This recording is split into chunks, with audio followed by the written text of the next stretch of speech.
lance l'enregistrement ici. C'est parti. Yes. Et on est bon. On est good. Bon. Je me permets un petit coup. Mais tu peux. Moi, je vais faire une petite intro. Allez. Bonjour à toutes et à tous. Dans cette vidéo, je suis avec Tony Osborne. Alors Tony, il est magicien et on va discuter un petit peu de son parcours et aussi, il pourra me poser des questions au niveau de la négo client. C'est ça, hein, Ouais, c'était là-dessus que tu voulais. Ouais. Voilà. Donc c'est parti, les amis. Donc du coup, moi j'ai prévu mes petites questions. Tiens, Ah oui, avance. bah oui. Mais oui, attends. Le petit calepin. Ouais. Ah non, le calepin technologique. Non mais c'est avec le truc. Du coup, C'est le est-ce que AI calepin. tu peux faire, présente-toi comme si je te connaissais pas. Ok. Donc, tu fais quoi toi exactement? Eh ben, moi du coup je suis Tony Osborne, je suis magicien illusionniste. Donc Ouais. je fais principalement du close-up, mais là dernièrement j'ai mis en scène avec mon mentor un spectacle Yes. donc, sur scène qui est le village fantôme. D'accord, ça parle de quoi? Alors ça parle du fait que je trouve un grimoire dans mon cabinet de curiosité qui n'était pas là avant. Et en fait ce grimoire parle d'un village fantôme qui... Pardon. Ce grimoire parle d'un village Vomis fantôme pas sur... qui en fait parle montage. d'un secret. Ouais. Et D'accord. moi je suis avide de trésors. Du coup j'embarque le public avec moi qui devient mon équipage. D'accord. Et on traverse forêt, rivière pour accéder à ce village fantôme et justement trouver quel est ce secret qui le renferme. C'est quoi? C'est de la grande illusion? Alors il y a une grande illusion dedans, ouais, mais c'est, on va dire, principalement des tours de salon, on va dire. Ah, c'est quoi Alors des tours de salon, c'est pas forcément de la grande illusion. La grande illusion, c'est les fameuses grosses boîtes qu'on retrouve avec des assistantes, tout Ouais. ça. Il y en a une dedans. Ouais. Et par la suite, en fait, c'est des tours, on va dire, interactifs. Il y a 50% interactifs, 50% mis en scène. Donc, c'est des numéros qui sont sur la musique. Et il peut y avoir jusqu'à une dizaine de personnes qui montent sur scène pendant le spectacle. Ah ouais, carrément. Ouais. D'accord. Et du coup, toi, ça t'est venu comment de faire de la magie? C'est quoi le déclic? Alors tout le monde a une boîte de magie quand il était Ouais. petit. C'est quoi? C'est ça? C'est aussi ce Bah, parcours-là ou Non, en fait, moi, ça a été l'inverse. C'est qu'au collège, du coup, j'ai commencé à regarder un peu des vidéos YouTube, comme un peu tout le monde à l'époque. Et je suis tombé sur un tour de cartes. Et je me suis dit, moi, j'associe les tours de cartes à de l'astrologie. En mode, vous avez choisi votre carte, D'accord. voilà, c'est tel signe. Et en fait, non, pas du tout. C'était un changement de couleur, d'eau de carte. Ouais. Donc un dos rouge qui se transformait en dos bleu. Et là, par contre, ça fait tilt. Et je me suis dit, ok, je vais essayer d'apprendre des petites techniques. Et en fait, c'est en voyant la réaction de mes parents à mon premier tour de magie, je me suis dit, oh, il y a quelque chose. Et en fait, D'accord. par la suite, c'est eux qui se sont dit, on va peut-être lui acheter une boîte de magie. Et là, du coup, j'ai commencé à découvrir d'autres D'accord. Ah ouais, catégories de magie. Ah, c'est marrant en fait. T'as pas eu ce truc d'être fasciné par un magicien? Ah ou, non. ouais. Bah, en tout cas, pas au début. Pas au début. Ouais. Après, C'est pas ça qui a fait le déclic en fait. Non. Ok. C'est ensuite en m'intéressant vraiment aux bases de la magie et en allant voir justement des spectacles où j'ai rencontré mon mentor d'ailleurs, Ouais. que là du coup j'ai pu être admiratif de certains artistes. Ouais. Et alors comment t'as appris? Parce qu'aujourd'hui tu as des tutos un petit peu partout sur YouTube, sur TikTok, sur Insta, tu as plein de tutos. Et alors même si t'es pas vieux, il n'y avait pas tant de vidéos que ça. Il n'y en avait pas autant en fait. T'as appris comment?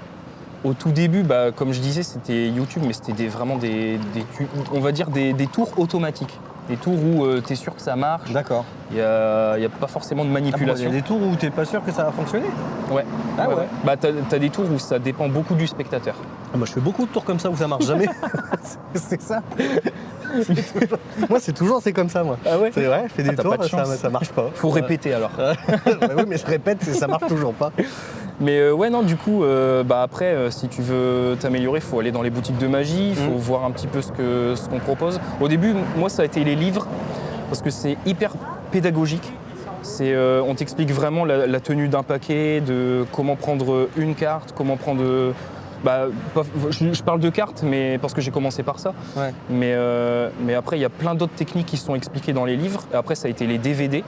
Et puis après maintenant il y a la VOD Avant qui ça, il y existe. avait les Donc, tablettes gravées. les tablettes. Tu as parlé d'un mentor. Oui, qui est donc Ouais, Magic j'allais te demander Phil. si on pouvait le citer. Bah Magic oui, Phil. Magic On lui Phil. fait un coucou à Magic Ouais, Phil. Magic Phil, du coup, qui est mon mentor depuis 2014. Donc ça fait plus de 10 ans. Et Magic Phil qui est reconnu dans la région du Nord-Pas-de-Calais. Oh, il tourne Et, partout. Ouais, il tourne partout. le- Il a été élu meilleur spectacle de Ouais. magie de France en 2022. Il a fait le Zénith de Nantes. Il a failli faire le Festival d'Avignon. Il a un super spectacle Ouais. de l'Académie des sorciers. C'est ça, d'ailleurs, qui s'est arrêté l'année dernière. Ouais. C'était la dernière. Et j'ai eu la chance d'intégrer son équipe. Et Philippe s'entoure de gens qui sont incroyables. Ouais. Il y a une bienveillance dans son équipe. Il y a des artistes qui sont très humains. Et en fait, c'est ça qui fait la force aussi, surtout de Philippe. C'est qu'il a une créativité, il a une bienveillance. Et en fait, ça se partage dans son équipe. Donc merci Phil de m'avoir intégré dans ton équipe et merci d'être mon mentor voilà, comme depuis ça. tout ce temps. Et bip bip. Ah bah voilà Philippe qui arrive. Voilà. C'est son tour de magie. Alors, on va laisser un peu passer. Ah ça y est, c'est parti. Il y a beaucoup de bruit. Je sais pas si c'est le meilleur endroit en fait pour refaire. Ouais, je sais pas. Bon, c'est reparti. Bon, c'est pas grave, ça fait partie du truc. Autant que. Ou bien J'essaierai de corriger, bah, c'est- maker d'un gars. Ah, peut-être qu'il y a quelqu'un qui est en train de décéder. Ouais. Du coup, Magic Phil, mentor, est-ce que tu te souviens, c'est ta première scène, ton premier frisson sur scène, tu l'as eu quand? Comment t'es monté sur scène d'ailleurs? Comment t'as commencé à faire tes premiers spectacles et je veux dire, rémunéré, pas pro? Ah, rémunéré? Bah ouais, pas forcément. On va pas parler du moment où tu deviens intermittent du spectacle, ça c'est un autre débat, mais à partir du moment où tu te fais payer, tu es considéré comme professionnel. S'il y a des gens qui sont capables de te payer, tu te souviens de ça ou pas? Bah, il me semble que c'était avec Eventocom. Ah ouais, d'accord. Ouais. Parce que avant de faire Eventocom, du coup, j'étais technicien son et lumière en camping. Alors attends, faut expliquer parce que Eventocom c'était ma boîte avant. Exactement. Maintenant je suis intermittent du spectacle et Ouais. donc Anthony a vécu l'aventure avec nous, les fastes et les défastes. Ouais. Voilà.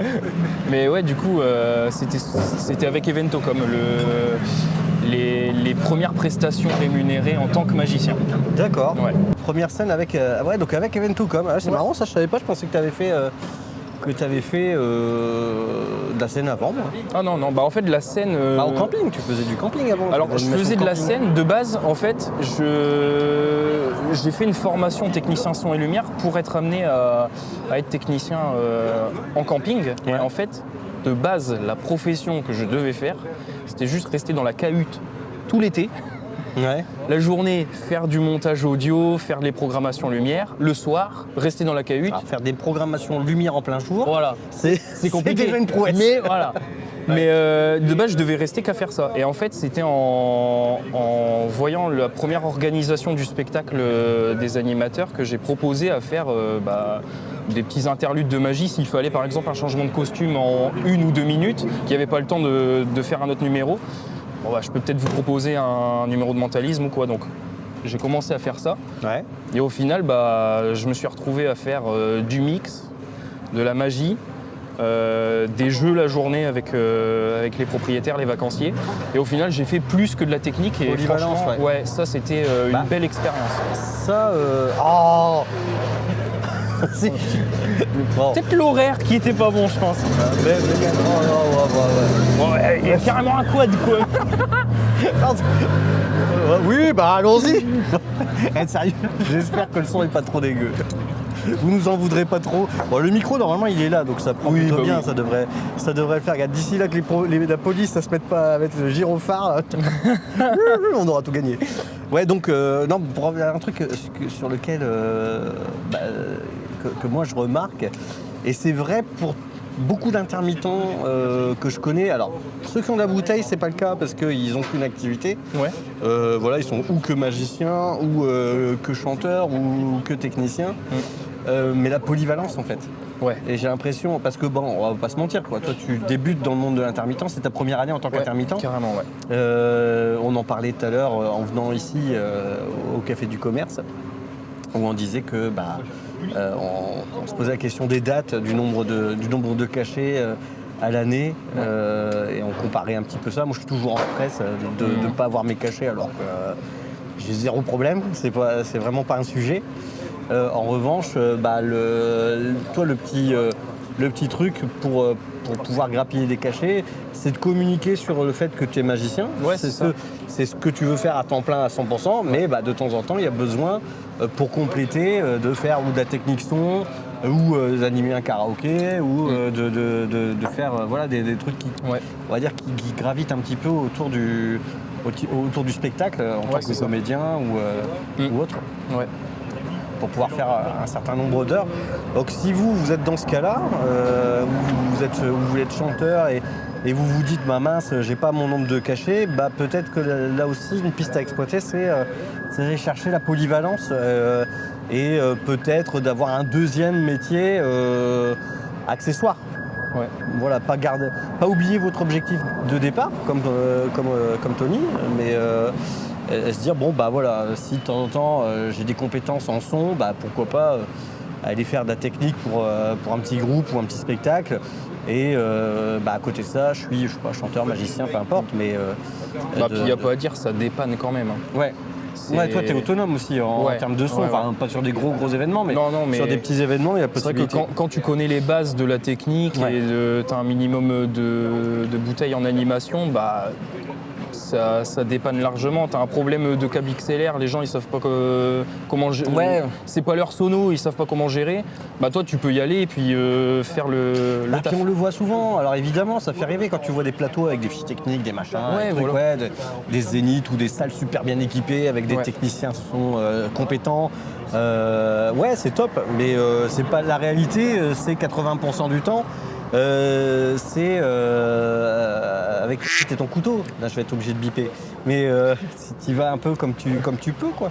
Avec ton propre matériel des fois, tu viens avec ton micro et puis des fois le matos sur place, il n'est pas terrible ou il n'est pas forcément très très adapté. Les gens qui t'engagent, ils n'ont aucune idée de ce que c'est.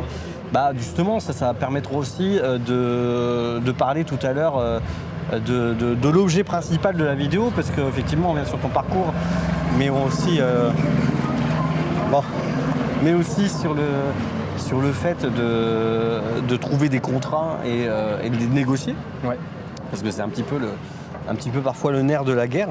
Peut-être toi tu avais voulu faire une espèce de spectacle mentalisme. Ça t'est venu comment ? Non, c'est pas vraiment un spectacle mentaliste, c'est plus un spectacle, on va dire, thématisé. Ouais, alors pourquoi ça ? Parce qu'en fait, ça embarque beaucoup plus les gens. Ouais.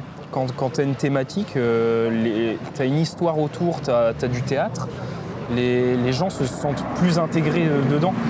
C'est comme si tu avais un film qui était sans histoire et c'est full CGI, mais tu sais pas où ça mène. Il n'y a pas d'intérêt.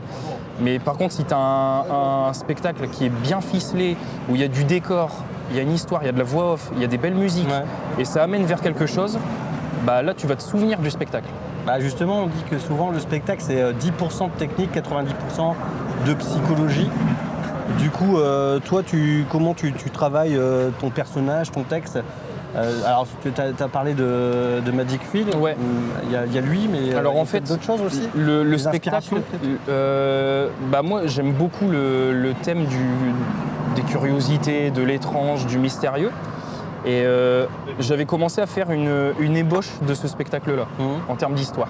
Et je voulais un village fantôme. Je ne sais pas pourquoi, c'est les endroits un peu abandonnés, les vieilles criques de pirates, les trucs comme ça, j'aime beaucoup. D'accord. Mais je voulais amener ça sur scène. Compliqué. Donc on est en Pirates des Caraïbes presque. Presque, ouais parce ça. que le public, c'est un équipage. C'est pareil, le rôle du public a une importance. C'est pas juste un public, c'est l'équipage qui vient faire les épreuves avec moi. Et en fait, je voulais retransmettre ça. Le problème, c'est que dans La Grande Illusion, je ne m'y connais... Enfin, je m'y connaissais pas, mais même là, à l'heure actuelle, j'ai pas non plus des compétences énormes. Et du coup, mon mentor, lui, est spécialisé, on va dire, dans les gros spectacles. Et du coup, je lui ai demandé s'il pouvait m'aider à mettre en scène ce spectacle-là. Et on a réécrit le show. Parce que moi, je suis tellement dans l'histoire, je vois ça côté cinéma. Mais spectacle, faut que ça aille droit au but. T'as une phrase. Alors, du cinéma, pas théâtre. Mais en fait, théâtre, j'ai fait une licence, mais ça m'a pas apporté énormément parce que c'était. T'as quand même du bagage là-dessus. Ouais, mais c'était pas du théâtre qu'on voit à l'heure actuelle. C'est du théâtre contemporain, c'est du théâtre très classique. Et c'est pas le théâtre qu'on voit maintenant. Même le côté magie qu'on voit en licence, c'est beaucoup magie contemporaine. C'est encore un autre aspect que la magie qu'on a l'habitude de voir. Et on avait eu déjà des débats avec justement les camarades et les profs. Et certains profs ne considéraient pas, par exemple, les spectacles d'humour qu'on a à l'heure actuelle comme du spectacle. Ah ouais. Ouais. Et c'est pour ça qu'on était un petit groupe. Pour eux, les humoristes, c'est pas du spectacle. Non.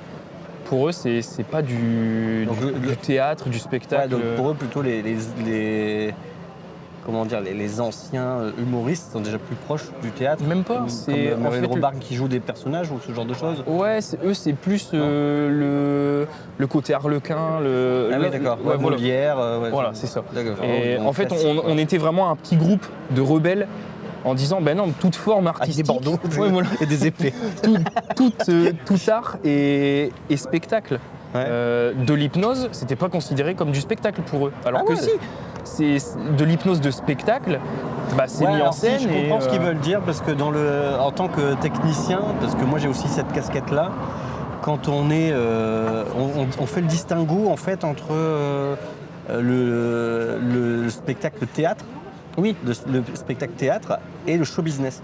Il y a vraiment Ouais. et en fait bon, pour le théâtre effectivement c'est ce que tu expliques. Ouais. C'est bah voilà les pièces de théâtre classiques, les pièces de boulevard, Voilà, comme c'est ça. Et puis toute la partie show business, donc chanteur, hypnotiseur, magicien, humoriste. Mais je suis assez surpris de voir qu'ils classent les humoristes dans cette catégorie.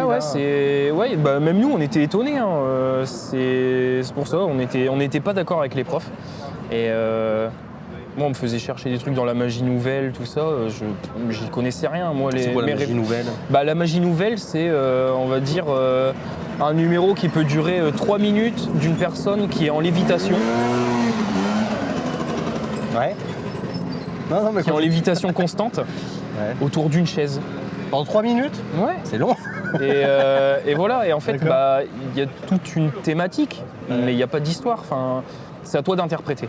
Ouais. Moi, la magie, je la vois. Ouais, t'es un peu dans l'esprit Disney, quoi, en fait. Les spectacles de Disney te collent déjà un petit peu plus au... Et encore, eux. Quand je parle d'histoire, hein. Je parle Oui. pas d'univers. Ouais. Je parle de construction de... Mais la magie nouvelle, c'est très abstrait, en fait. Ah ouais. Ça peut très bien être quand même une histoire, comme ça peut représenter rien du tout, mais c'est juste l'effet magique qui est là. Ok. Et moi, j'ai eu du mal à m'identifier à ça, bien qu'il y a des effets qui sont magnifiques, franchement. Yann Frisch est considéré comme un magicien de la magie nouvelle. C'est vrai qu'il a des spectacles, il me semble que c'est le syndrome de Cassandre, qui est incroyable. J'ai pu le voir et c'est vrai qu'il y a une histoire, il y a une thématique. Et là, ça apporte quelque chose. Ah, tu vois, moi, la magie nouvelle, pour moi, c'était tout ce qui était magie numérique, en fait. Tu sais, avec Ah, non, les non. tablettes, c'est pour ça, Non, mais, Ah, avec les écrans. là tu vois, tu l'as dit, cette catégorie-là, c'est magie numérique. Ouais, C'est d'accord. vraiment Je suis technologique. trop fort. Mais magie nouvelle, non, c'est vraiment, il y a quelque chose d'abstrait. Et c'est très épuré, il n'y a peut-être pas forcément de décor. Ouais. C'est spécial. Faut aller voir. Franchement, c'est quelque chose de très beau. Ok. J'allais dire, faut pas s'attendre à grand-chose. Mais dans le sens Tu peux où... quand même être déçu. voilà. En parlant d'être déçu, c'est bien. Putain, je fais mes transitions tout seul, on dirait Laurent Boyer. Pour ceux qui ont la ref, Nagui, je sais pas. Alors toi, ça fait quoi, 2 ans finalement que tu es professionnel? Ouais, 2 ans. 2 ans. Alors moi, j'ai vécu pas mal de moments comme ça, mais tu as déjà vécu des grands moments de solitude ou pas? Et Alors, des grands moments, des bides, des trucs. Sur scène? Ouais, sur scène. En prestation? En prestation. Moi, ça m'est arrivé en tant que chanteur où les gens réagissent pas. Alors Je parfois pense- c'est un petit peu... Ah, il fait exprès ou... Ah oui, il fait le tour, ok. Ouais, il tourne, ouais. Ouais. Il s'est inventé un rond-point. Ouais. En tant que chanteur, j'ai déjà eu des fois où le public il réagit pas. Alors c'est pas... alors pour le coup, c'est pas un bide, hein. Mais c'est juste que souvent j'animais beaucoup, et même encore maintenant je le fais encore un peu, mais des repas de famille ou des choses comme ça. Et ils sont pas expressifs. C'est Oui. parce que c'est leur nature. Voilà, c'est comme ça. Ou j'ai déjà eu moins ramé, mais sur ce genre de truc. Tu as une anecdote, un souvenir qui t'a particulièrement marqué, où tu as dit putain, Ouais. c'est relou là, j'y arrive pas. Oui. Où les gens ils réagissent pas, ils sont pas avec toi, ou tu n'arrives pas à les embarquer tout simplement, et Ouais, que si, tu as pu corriger après peut-être. Alors corriger, non, c'était compliqué. En fait, on m'a demandé une prestation d'un spectacle pour la thématique de Noël. Ouais. Je leur ai expliqué que le seul spectacle que j'avais, c'était le village fantôme. Ah oui. Ah, qui est plus Halloween. Hein. On est d'accord. C'est un spectacle presque pour adultes quasiment. Oui, donc Ado-adulte. c'est familial. Familial, mais. C'est familial. Les enfants montent sur scène aussi, Ouais. mais enfin, c'est pas Ouais, axé enfin, Noël. Si je reprends mon parallèle, Pirates des Caraïbes à Noël n'a rien à foutre. Enfin, Voilà, on est Voilà. d'accord. Ouais, il y a cet esprit un peu étrange, mystérieux, Ouais. mais côté aventure. Voilà. Ok, ouais, c'est ça. Voilà. Donc ça, c'était prévenu. Je leur avais dit que le spectacle ne faisait pas Noël. Je leur ai donné le synopsis, tout ça. Oui, mais c'est pas grave, tant que ça fait 1 heure, c'est bon. Donc nous voilà au mois de décembre. J'installe le décor, le public arrive, moi je me mets derrière le fond de scène. Et le spectacle a à peine débuté que j'entends un enfant du premier rang dire « Ah, mais le décor, ça fait Halloween, ça fait pas Noël !» Voilà. Ouais, Et en fait, je vous laisse imaginer le spectacle. ouais, donc, du coup, ça a été comme ça tout le Voilà, long. ça a été. En fait, il y a eu des applaudissements, mais en mode. Ils sont sûrs du spectacle qu'ils ont pris? Ils attendaient le spectacle. Ouais, Elle voilà. est bien la première partie, Ouais, mais la c'est première long. partie, très bien. Et non, en fait, donc quand tu vois le spectacle et qu'après la transition, c'est t'as le Père Noël qui arrive avec les chocolats. Bah ouais, tu m'étonnes. Voilà. Donc ouais, je pense que c'était pas forcément un bide, Bah, mais puis le Père Noël qui c'était arrive compliqué. avec un œil de verre en boitant, c'est Ouais, spécial. voilà, Non, ouais. Puis avec un crochet pour serrer la main aux enfants. Voilà. C'est Capitaine Noël, regardez. Ouais, c'est Ouais, spécial. c'était spécial. Ouais, donc en fait là c'est plus le. Mais c'est intéressant ce que tu dis parce que c'est plus le fait d'adapter le spectacle. Je l'ai vu encore il n'y a pas si longtemps que ça. Je scrolle beaucoup sur Instagram et je suis tombé ou sur TikTok. Enfin, c'est ou l'un ou l'autre. Ouais. Et là on voyait quelqu'un qui filmait une salle complètement vide. Bon a priori ça se passe dans un village, Ouais. mais peu importe, j'ai envie de dire. La salle magnifique, hein. Grande salle, vide, mais pas de table, enfin je veux dire des tables dans les angles Ouais. et quelques chaises par-ci par-là. Une scène avec un DJ, je crois que c'est Yves Sono déjà. Ouais. Yves Sono 2000 ou un truc comme ça, tu vois, donc, déjà. Compliqué, ouais. Des jeux de lumière qui clignotent en veux-tu en voilà, tac tac tac tac tac, le truc qui agresse l'œil. Ouais, ouais. La musique, alors j'ai rien contre les années 80, au contraire, je chante beaucoup d'années 80. Mais là, je sais plus, c'était des trucs, pas ce que tu penses, pas les morceaux auxquels tu penses, pas les plus connus, quoi. Donc déjà. Ouais, ouais, ouais. Et la salle, bah vide, mais vraiment quand je dis vide, il y avait 2 ou 3 personnes sur la piste, un mec assis et la nana qui filmait, quoi. Ouais, ouais. Bah c'est là où tu te rends compte que bah, c'est un ensemble et que organiser un événement, je ferai certainement une vidéo là-dessus, ça demande au-delà des gens que tu recrutes, déjà premièrement une bonne direction artistique, Ouais. savoir recruter les gens, pas faire d'économie là-dessus. Si vous organisez des événements, les gens avec qui vous allez travailler, prenez des professionnels, des gens qui connaissent leur métier, lésinez pas sur la technique parce que c'est hyper important. Moi je prends toujours ce comparatif-là. Quand on m'engage, bah voilà, imaginez faire venir Céline Dion dans votre salle, vous n'allez pas l'éclairer avec un néon et la faire chanter sur une enceinte Jiffy, quoi, ça Bah marche oui, oui. pas. Bah imaginez-moi, j'ai pas le talent de Céline Dion, quoi. J'en suis pas là, donc il me faut une technique minimum pour me Ouais, soutenir, tu vois. Et c'est ce que j'explique toujours, mais c'est comme toi. Ouais. Tu vois, ton spectacle, il a beau être beau, les décors nickel, mais si tout est éclairé en blanc, Bah quand oui, vous non. allez à Disneyland, vous allez voir le spectacle, l'éclairage est magnifique, enfin, je veux dire, il faut s'en inspirer. Donc bah, quand on organise un spectacle, la technique, elle est importante, et si vous avez affaire à des artistes, bah, demandez-leur s'ils ont une fiche technique. S'ils n'ont pas de fiche technique, bah, travaillez en collaboration avec des gens qui ont l'habitude de faire des spectacles, pas des DJ, parce qu'un DJ c'est encore un autre métier, des très très bons DJ avec des très bons jeux de lumière, c'est pas la question. Mais DJ et sonorisateur de spectacle, c'est 2 trucs diamétralement différents. Il y a des DJ qui savent le faire aussi. Mais il faut voir s'ils ont l'habitude de le faire. Ça, c'est méga important. Donc, et la deuxième chose, donc il y a le savoir-faire d'une part, et puis après, la deuxième chose pour la réussite d'un événement, le faire savoir. Oui. J'ai même l'impression que le faire savoir est plus important que le savoir-faire. Si je reprends mon exemple de Céline Dion, si vous louez une salle, vous mettez Céline Dion et que vous le dites à personne, Ouais. si même elle n'en parle pas, bah vous aurez personne, c'est normal. Donc, Ouais. imaginez que les gens qui sont là et qui vont faire le spectacle, c'est pas des gens connus, c'est pas des gens qui ramènent du monde, bah, d'autant plus, la partie communication, elle doit être méga importante. Mais il faudrait que vraiment je fasse une vraie vidéo, là-dessus. Puis du coup, bah, moi, ça me fait penser à un autre truc, parce que toi, ça fait donc tes débuts dans DJ, intermittent, je suis encore sur mon histoire de DJ. Intermittent, donc débutant, parce que ça fait que ta deuxième année. Hein, et on sait tous la difficulté que c'est d'avoir son nombre de cachets. Je vous rappelle, hein, 507 heures, un cachet vaut 12 heures pour les artistes. Donc ça veut dire qu'il faut faire 43 cachets à l'année pour débloquer, on va dire, le statut officiellement d'intermittent du spectacle. Comment tu trouves tes cachets et quelle est toi ta difficulté aujourd'hui en tant qu'intermittent pour trouver des contrats? Comment tu trouves déjà ceux que tu as? Bah, là, ce que j'ai, principalement, bah, c'est grâce à toi. Parce que bah, sous Eventocom, du coup, c'était principalement par toi que j'avais les prestations. Après, je continue aussi à en envoyer aux copains. Quoi.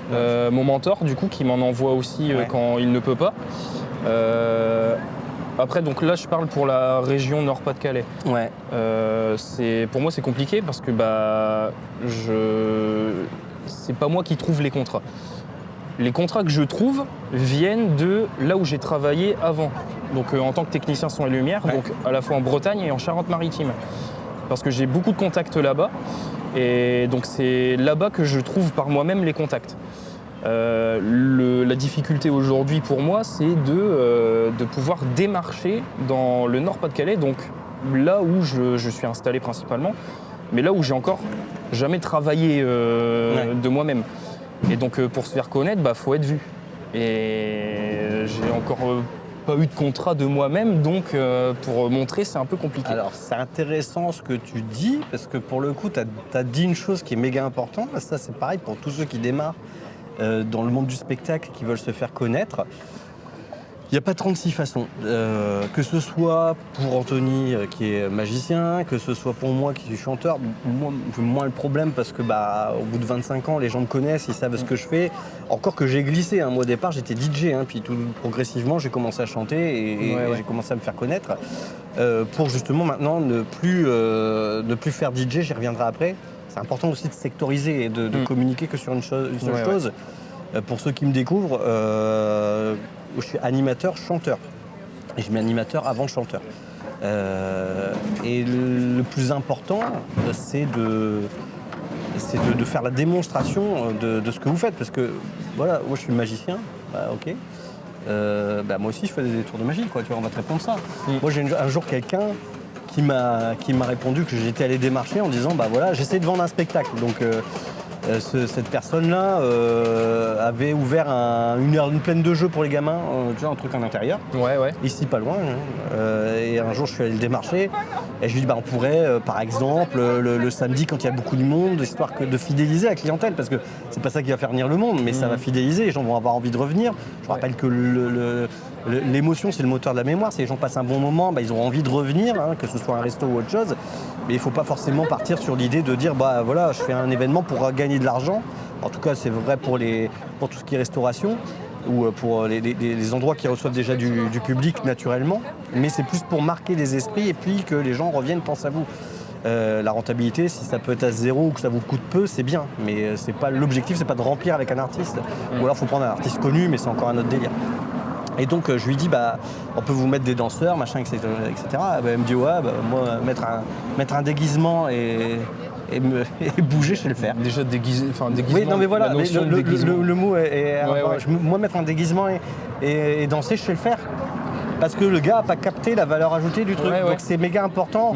Et alors sur le coup, je me suis vexé parce que ok, je lui dis écoutez, on n'a rien. On va arrêter la discussion là, je vais m'en aller. Je parle de ça, c'était il y a une dizaine d'années. Et je suis parti. Je dis ok, c'est tout, vous n'avez pas de. Il comprend rien. Mais c'est pas de sa faute, il n'est pas du milieu. Il ne peut pas comprendre.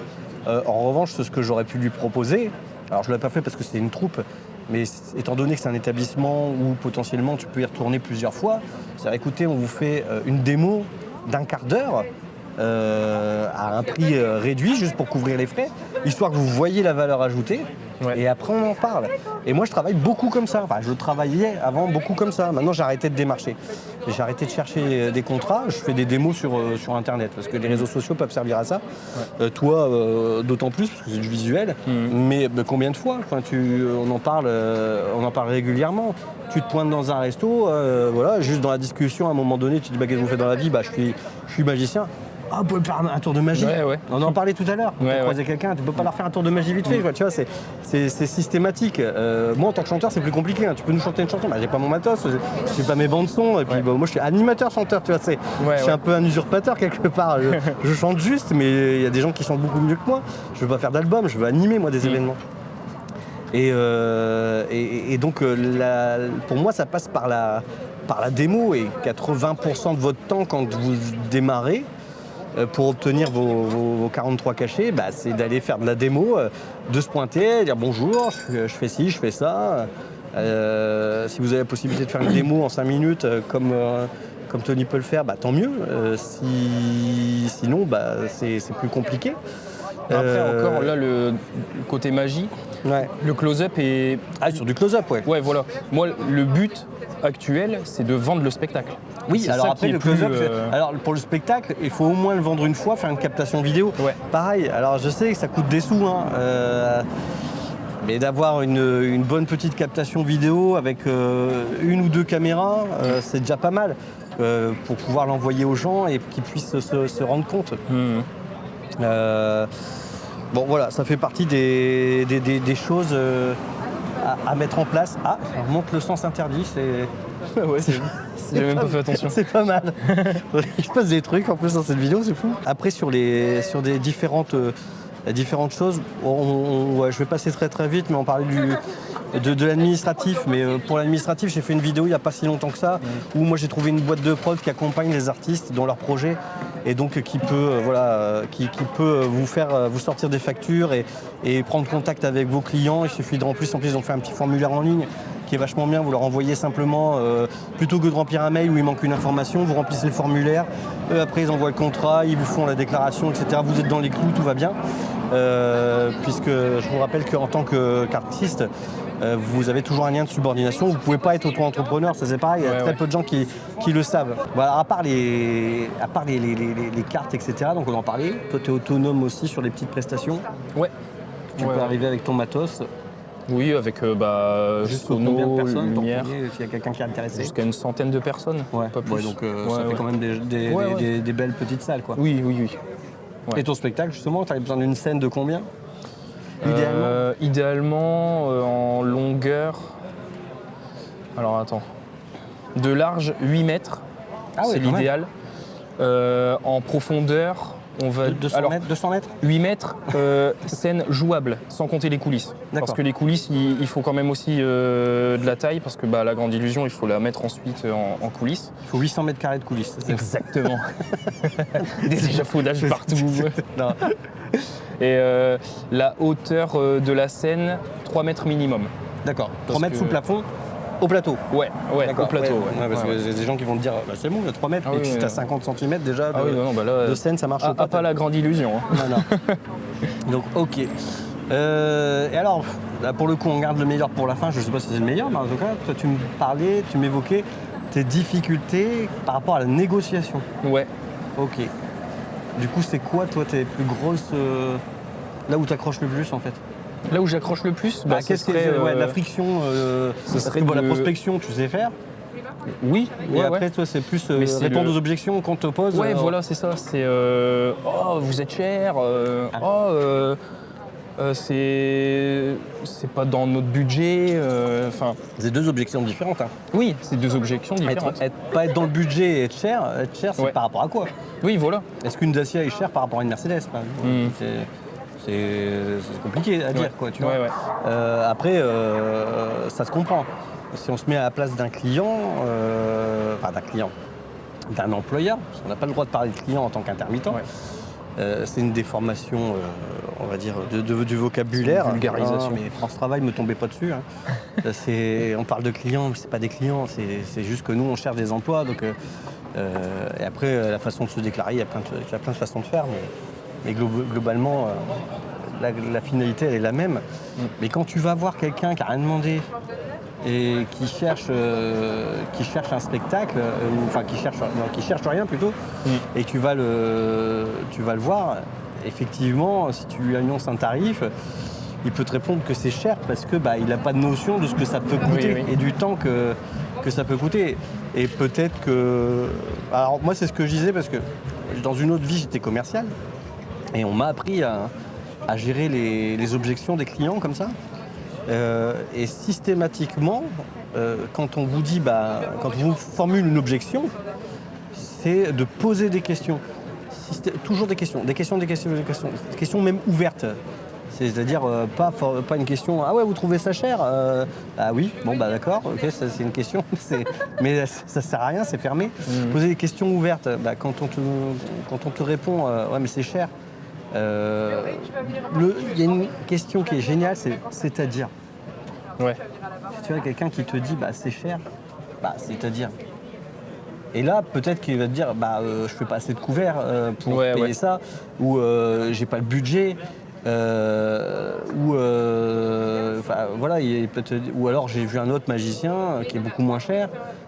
Ok, et là ça te permet de détricoter et de voir, ok, donc c'est cher, et on te dit j'ai pas le budget. Ok, vous n'avez pas de budget, mais par rapport à quoi? Par rapport au nombre de personnes que vous avez, votre capacité. Bon, là, c'est une contrainte technique. Il ne pourra pas mettre plus de clients, c'est évident. Mais après, il faut expliquer aux gens, et si c'est un resto, on prend l'exemple du resto, que effectivement, si tu viens, c'est pas un one shot. C'est-à-dire que les gens qui vont venir vont passer un super moment, et que quand ils auront envie d'aller dans un resto, en dehors des horaires où il pourrait y avoir un spectacle, ils vont y retourner le midi avec leurs potes, ou, tu vois, ils vont revenir et ça va te faire du chiffre d'affaires indirectement. Faut voir ça sur la durée. C'est très compliqué à calculer comme ça. Si c'est pour vendre un spectacle, un comité des fêtes, et qui te dit ouais mais c'est trop cher, et qu'on te répond on n'a pas le budget parce que on n'a pas le monde. Le monde, ça va se chercher. Et donc là, c'est pareil. On va faire ce qu'il faut. Je vais vous accompagner en vous proposant les visuels, en essayant de faire venir le monde. Ça, c'est ça aussi. Toute la difficulté est là. Mais avant, même si ça n'aboutit pas, avant même de dire ok, c'est tout, je m'en vais, c'est essayer de gratter, de savoir pourquoi on te pose cette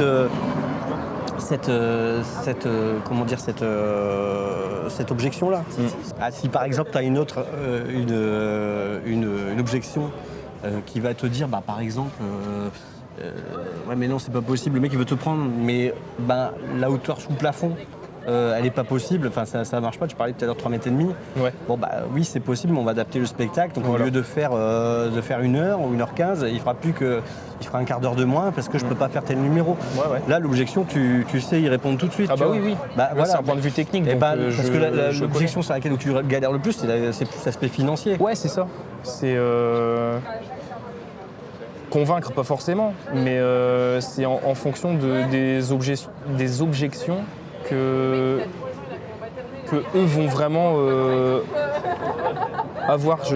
J'arriverai pas à expliquer, mais le côté financier, je pense que ça en fait partie. Moi, c'est des techniques de vente que j'ai pas. Moi, on m'a pas, j'ai pas eu les enseignements là-dessus, donc. En fait, la technique de vente, déjà, le plus gros, tu le fais, c'est-à-dire te présenter, expliquer ce que tu fais. L'erreur, c'est de justifier justifier le prix. C'est pas, faut pas justifier le prix en fait. L'objection qui va être d'ordre financier, c'est jamais une vraie objection. parce qu'on l'a vu. Alors effectivement, si c'est le nombre de places et que la personne elle se dit je vais rentabiliser sur le truc, non. L'idée c'est que, alors pas toujours, mais quand tu fais un spectacle dans une salle, l'idée c'est aussi de gagner des sous, mais dans un resto ou d'un truc où, alors ça aussi c'est le piège de jouer dans un resto où personne t'écoute. Voilà. Oui. Ça c'est un autre truc. Ouais. C'est aussi très très important de sélectionner les endroits où tu vas jouer. C'est aussi important, tu vois, de cibler la prospection. Ouais, ouais. Quand tu vas chercher des endroits où tu vas jouer, les campings, c'est super adapté. Ah bah oui, carrément. Ouais, C'est pas étonnant quelque part que tu bosses plus. Moi, je bosse pas trop en camping, tu vois. Ouais, ouais. Parce qu'il y a déjà des animateurs sur place, quoi, cher en fait. Ouais. La plus-value, elle est pas folle. Ouais. Donc, et je propose, alors j'ai un spectacle. Oh, ça va durer un moment là. Ouais. Oh, au final, elle fait quand même du bruit sa moto. Ouais. Ouais. Bon, on va continuer, tant pis. J'espère qu'on n'entendra pas trop. Mais le ciblage aussi est très très important. Et puis après, vous avez des minima sociaux, c'est-à-dire qu'il y a des budgets en dessous desquels vous ne pouvez pas vous vendre. Il y a un minima social pour chaque profession.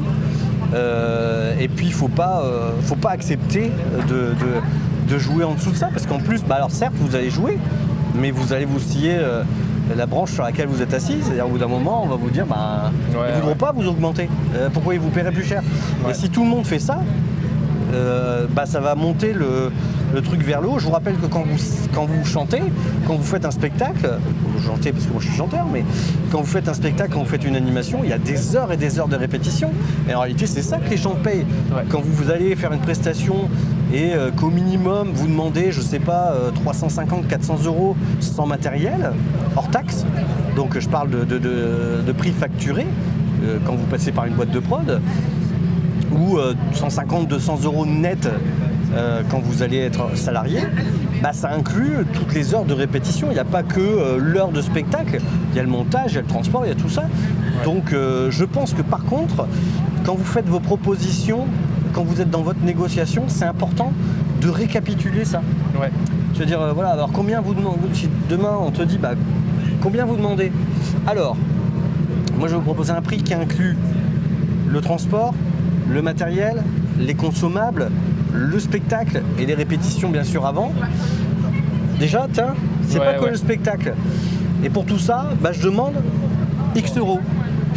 Et déjà, tu as justifié le prix que tu demandes. L'envers du décor. Ouais, parce que ça, moi je l'ai entendu ici, dans la mairie où on est, la ville où on est.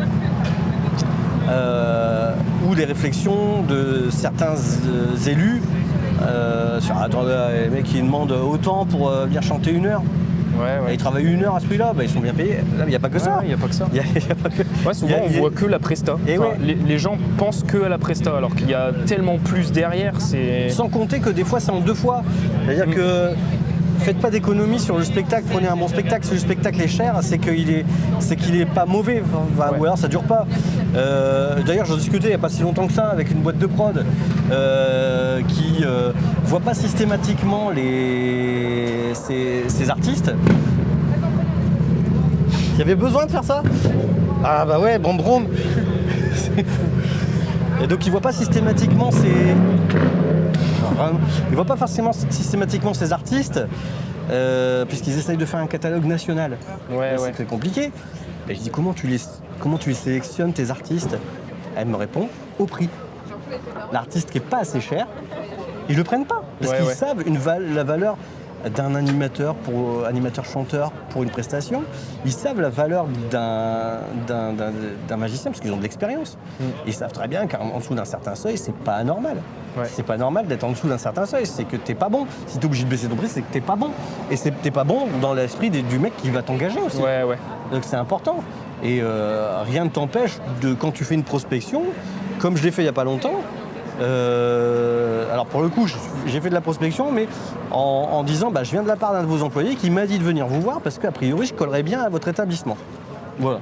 Donc j'y vais sous recommandation. Ça c'est important aussi. Ah ouais, d'accord, ok. Qu'est-ce que vous faites? J'explique un petit peu. Ah ok. Et combien vous faites? Et combien vous coûtez? Bah, moi, je peux arriver en passant par une boîte de prod, alors, en expliquant, soit Guzo, machin, mais comme ils ne veulent pas s'embêter, bon, on va passer par une boîte de prod. Je coûte tant. Mais pour la première, pour que vous ayez une idée de ce que ça donne et pour que vous voyez la réaction de vos clients, je demande toujours un petit peu moins cher parce que je sais que je vais faire travailler plusieurs fois dans l'année. Et ça passe comme une lettre à la poste. Ils voient que tu fais l'effort tout de suite, tu vois. Peut-être faut attendre, c'est pas forcément, commercialement parlant, c'est pas forcément bon. Oui. Mais dire, bah, vous êtes capable de me prendre plusieurs fois dans l'année? Ouais, si ça se passe bien. Bon, bah alors la première, si vous voulez, je vous la fais. Alors, je sais pas, genre 20% moins cher. On va dire que ça vous fait une petite démo. Et il y a toujours aussi des cartes de visite sur vous quand vous n'êtes pas produit par une agence de spectacle.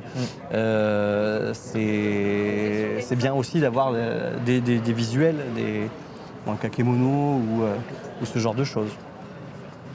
Il y avait d'autres trucs qui te viennent en tant que quand tu fais ta prospection, que tu recherches tes contrats? Non, là tu as évoqué les points principaux, c'est principalement ça.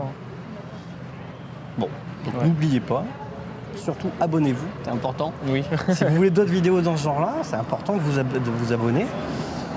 Si vous n'êtes pas d'accord avec ça, dites-le aussi. Ça fera. Si vous êtes un rageux, surtout, allez-y, commentez parce que ça fait remonter la vidéo. C'est génial ça.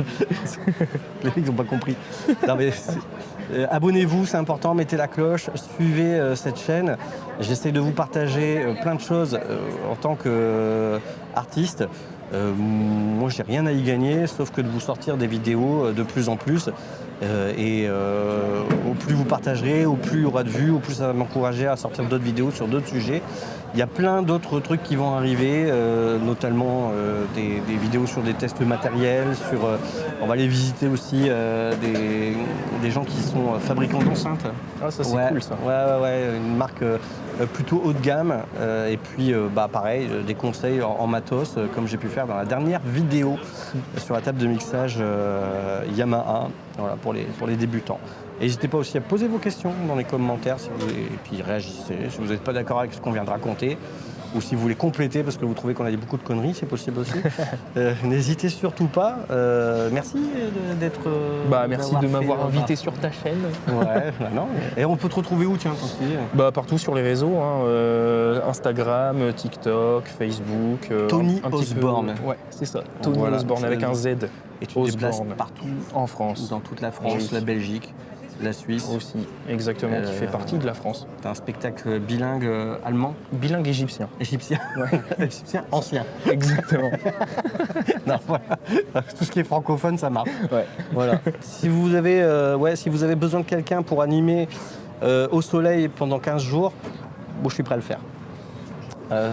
Contre la même. Allez, prenez soin de vous. À la prochaine. Ciao. Salut.